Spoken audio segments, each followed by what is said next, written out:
Hello everyone, स्वागत है आप सभी का इस चैनल के ऊपर।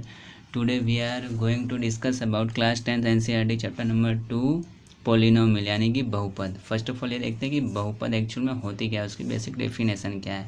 तो एकदम आसान शब्दों में देखो, एक ऐसा चर व्यंजक यानी एक ऐसा अलजेब्रिक एक्सप्रेशन जिसमें वेरिएबल तो वेरिएबल हो और साथ ही साथ उनकी जो घात होगी, पावर होगी, वो नॉन नेगेटिव होगी। नॉन नेगेटिव का मतलब कि पावर जीरो तो हो सकती है लेकिन नेगेटिव कभी नहीं होगी।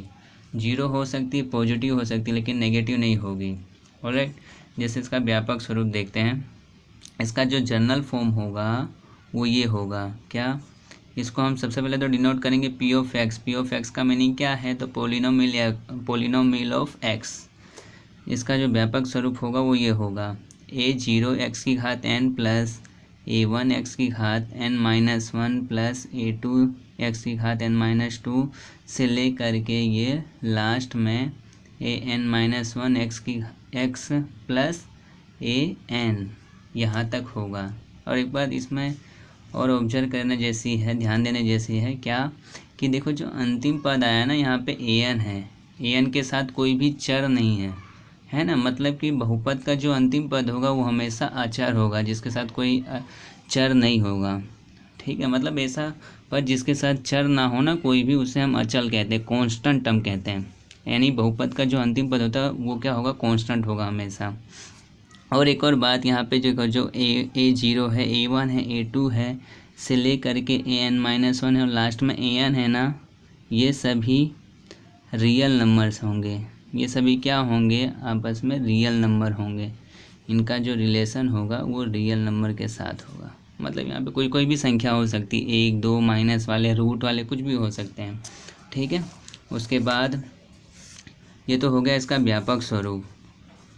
इसके बाद अगर हम इसका एग्जाम्पल देखें तो वो इस टाइप से होगा।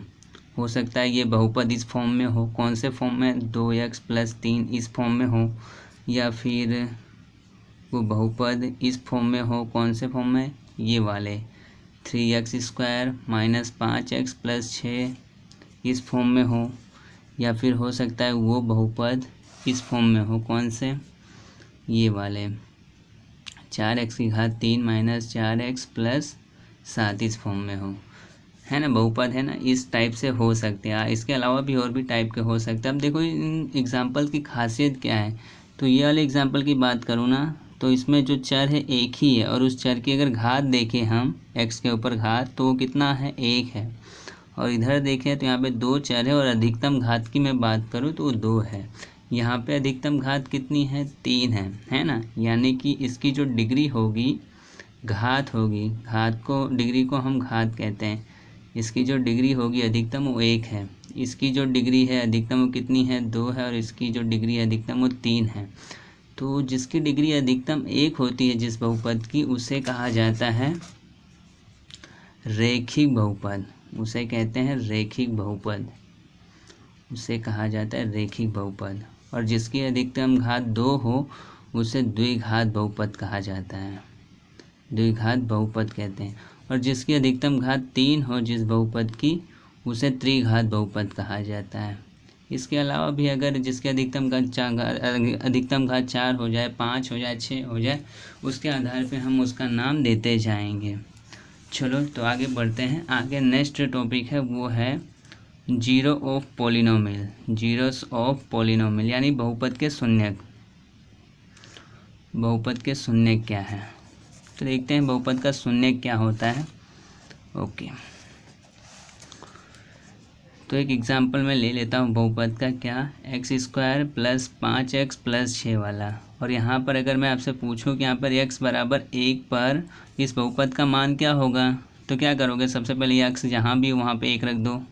यहाँ 1 रखोगे तो 1 का स्क्वायर प्लस यहाँ पे 1 रखो, फिर +6। अब इसको हम हल करें तो 1 का स्क्वायर 1 ही होगा, 5 एकम 5 और 1 6। इसको प्लस कर दे तो कितना आएगा? कहना है यहाँ पे सर 12 आएगा, तो यहाँ पे मैं 12 लिख देता हूँ। फिर यदि मैं पूछूं आपको कि x = 2 पर इसकी वैल्यू कितनी होगी, तो फिर भी एकदम इजी। कहना है सर यहाँ पे x = 2 रख दो, x जहाँ जहाँ है 2 रख देते हैं भाई। 2 रखो तो क्या आएगा? 2 का स्क्वायर + 5, 2 + 6। 2 का स्क्वायर 4, 5 दूना 10 और 6, सभी को जोड़ दो कितना आएगा। सभी को हम जोड़े तो यहाँ आ जाएगा कितना 16, 16 4 20 आ जाएगा। अगर मैं आपसे पूछूं कि x बराबर -2 पर कितना होगा तो कहना सर यहाँ पे -2 रख दो और कुछ नहीं। चलो -2 रख देते हैं। -2 रखोगे तो क्या आएगा, -2 का स्क्वायर 4, 5 दूना 10 -10, क्योंकि यहाँ माइनस है प्लस 6। अब देखो 4 और 6 प्लस वाले जुड़ेंगे तो 10 और ये ब्रैकेट खोलोगे तो -10 प्लस -10 यहाँ आ जाएगा 0, है ना।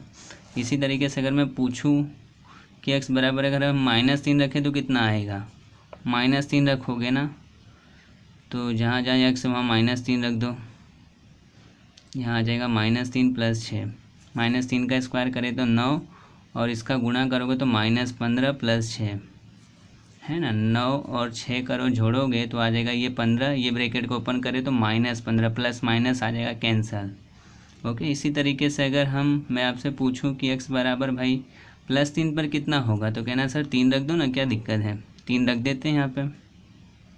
जहाँ जहाँ x है 3 रखोगे तो कितना आएगा 9 हो जाएगा, यहाँ पे 15 प्लस 6, 9 और 6 हो जाएगा +15 और एक +15 पहले से यानी 30 आ जाएगा, है ना।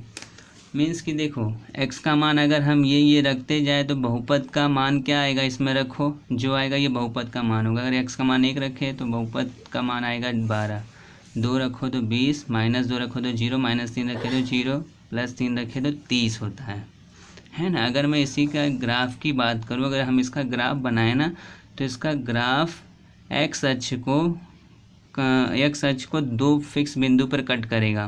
मतलब इसका ग्राफ कैसा भी बनाओ, इसका ग्राफ अगर हम बनाए ना तो ये x अक्ष को 2 बिंदु पर तो काटेगा ही काटेगा। क्यों भाई 2 बिंदु पर ही क्यों काटेगा, और 2 बिंदु पर ही क्यों काटेगा और उससे ज़्यादा क्यों नहीं काटेगा, उससे कम क्यों नहीं काट सकता। क्योंकि यहाँ पे देखो हमने देखा कि जब हम x का मान रखते हैं तो 2 मान ऐसे हमें मिलते हैं जिस पर ये क्या आ जाता है 0।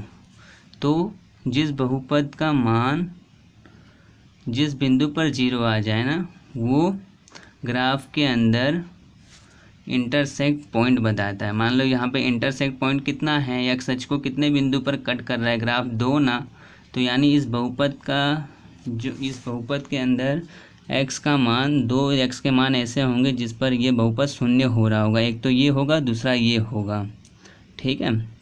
इसी तरीके से मैं दूसरा अगर एक ग्राफ लूँ ये वाला और मैं आपसे पूछूं कि भाई इसमें इस बहुपद का शून्य कितना रहा होगा तो इसे काउंट कर लो, x अक्ष को कितने बिंदु पर कट कर रहा है 1 2 3, यानी इस बहुपद के शून्य कितने रहे होंगे 3 रहे होंगे। मतलब 3 मान ऐसे होंगे x के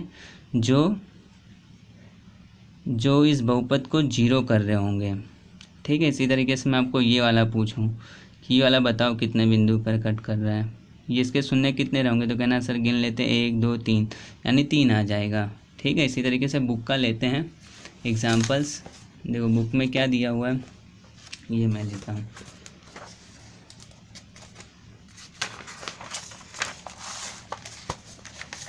देखो बुक में हमें क्या दिया हुआ है, बुक में पहला वाला हमें दिया है, देखो यहाँ पे बुक में हमें फर्स्ट वाला ये दिया हुआ ना, इसमें पूछ रहा है कि भाई इसमें शून्यकों की संख्या कितनी होगी, तो काउंट करो ये x अक्ष को कितने बिंदु पर कट कर रहा है ये वाला ग्राफ। तो ध्यान से देखो तो ये किसी पे भी कट नहीं कर रहा है, इसलिए यानी यहाँ पे शून्यकों की जो संख्या होगी वो 0 होगी, एक पर भी कट नहीं कर रहा है। अगर मैं आपको सेकंड वाला पूछूं तो देखो ये वाला ग्राफ ऐसे करके गया है, ये एक पॉइंट पर कट कर रहा है। देखो एक बिंदु पर x अक्ष को क्या कर रहा है कट कर रहा है, यानी इसमें शून्यकों की संख्या अगर मैं आपसे पूछूँ तो आएगा आंसर 1। इसमें देखो थर्ड वाले में तो देखो ये वाला ग्राफ ऐसे करके गया है, ये रहा 1, ये रहा 2, ये रहा 3, यानी 3 बिंदु पे कट कर रहा है, यानी यहाँ पे शून्यकों की जो संख्या होगी वो 3 होगी। इसी तरीके से इसमें पूछूँ तो यहाँ पे देखो 1 और ये रहा 2 होगा।